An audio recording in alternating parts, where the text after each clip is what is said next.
The Democratic mayor who thinks cities are handling Trump wrong. This article is by J. David Goodman and read by an automated voice. John Whitmire is not like most big city Democratic mayors. The 76-year-old, first-term mayor of Houston avoids confrontations with President Trump, courts Republican state leaders, and saves his biggest complaints for his own party. Sometimes the louder you get, the less people listen to you, he said of his fellow Democrats. I don't respond to Trump. That could be counterproductive. Do I have personal views? Sure, and they're strong, but why do you want to challenge him?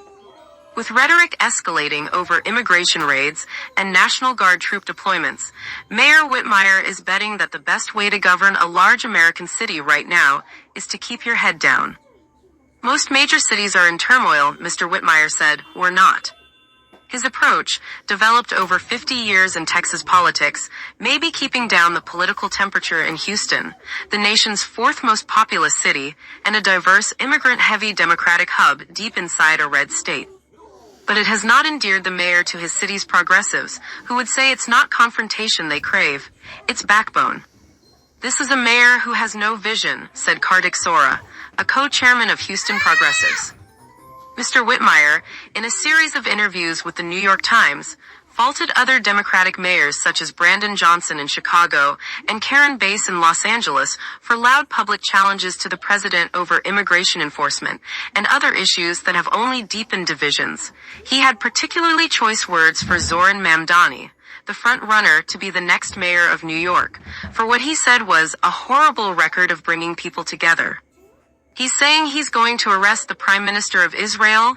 You think that's how you bring people together? He and me are in different universes, he said. Representatives of Mr. Mamdani and Mr. Johnson declined to comment. A spokeswoman for Ms. Bass said the mayor would never stop working for, fighting for, and being the voice of LA. Houston's elected officials, business executives, and civic leaders have long chosen behind-the-scenes deal-making over noisy confrontation. Residents still point to how the city slowly desegregated without the kinds of clashes that took place elsewhere in the South, largely by keeping its efforts under the radar and out of the news. It's the Houston way of doing politics, said Anthony Rios, a co-chairman of Houston Progressives, which pushes for more city spending to benefit working-class residents. Just focus on economic growth. Mr. Whitmire's critics dispute how much the mayor's conciliatory approach has gotten for the city, besides extra money from Republican state leaders for storm cleanup and municipal parks.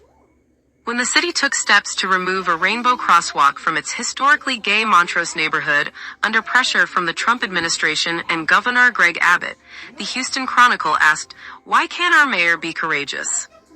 Mr. Whitmire even drew praise recently from Mr. Abbott for working with the state police. He's a mayor who cares a lot about public safety, the governor said in Houston this month. The city has big challenges. Its infrastructure is buckling under the weight of what officials said were around 700,000 daily suburban commuters. Street flooding is a constant, even in an ordinary thundershower. Residents still fear crime, including in its main mall, even as official statistics show a decline. Homelessness has worsened. The city's budget deficit is on track to exceed $200 million by 2027.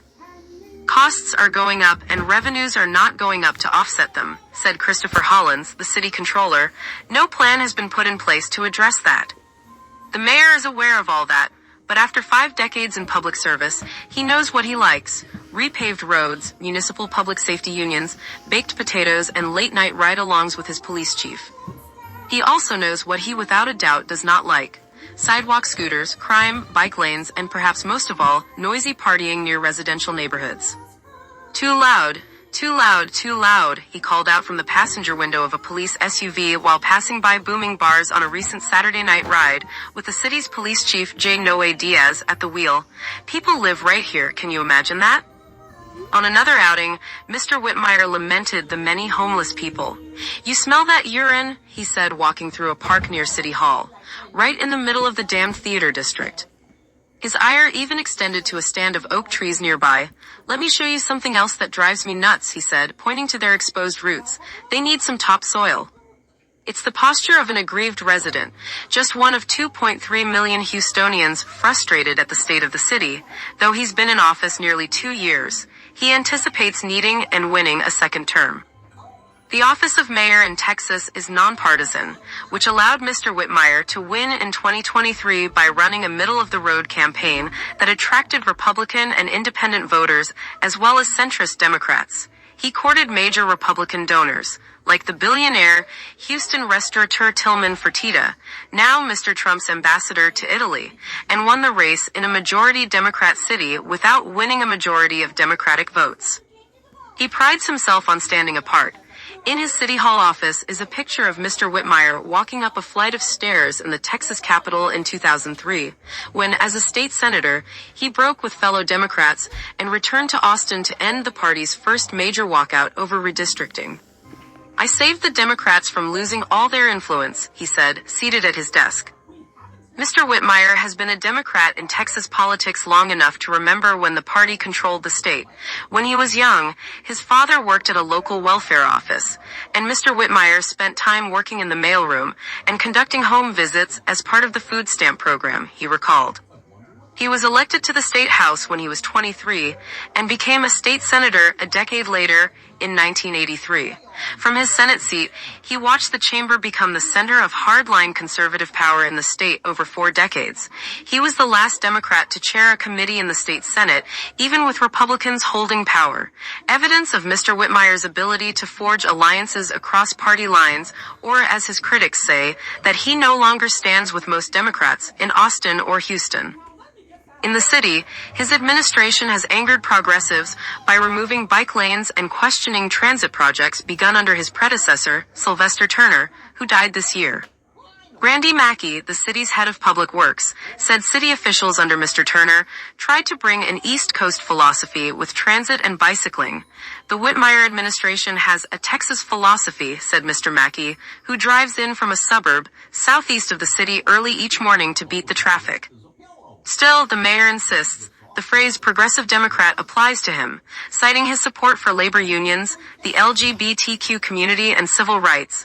On a recent Sunday, he delivered a voice-cracking, applause-getting speech at Galilee Missionary Baptist Church, a black congregation in his old state Senate district. Mr. Whitmire said his focus was on improving city services, such as garbage pickup. His administration conducted an audit of spending and reduced the city workforce, largely with voluntary retirement incentives. The goal, he said, was to show Republican leaders eager to starve Texas cities of revenue that Houston is deserving of more money. "I've told Austin, we're all in this together," he said. "How Houston goes is how the state of Texas goes, and that's just a fact."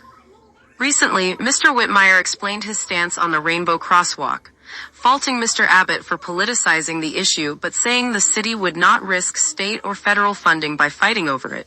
He suggested similar symbols could be placed on private property. He said his position represented leadership in action.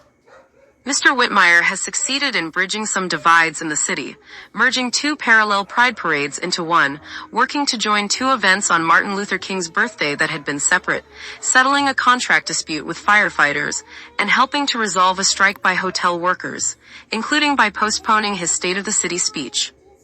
Houston was held up as a national model for reducing homelessness, but recently, the number of homeless people on the streets has flattened and even ticked up. Housing service providers pointed to the drying up of federal pandemic funds that had been redirected to housing, along with insufficient local money and rising housing costs. "A year ago, we were screaming about this," said Anna Rausch, the chief executive of the Beacon, a homeless services nonprofit, and the former head of the Coalition for the Homeless in Houston. "The money that we needed didn't come in time." Mr. Whitmire has proposed creating a homeless services hub with shelter beds out of a facility near downtown that until recently had been used to house migrants.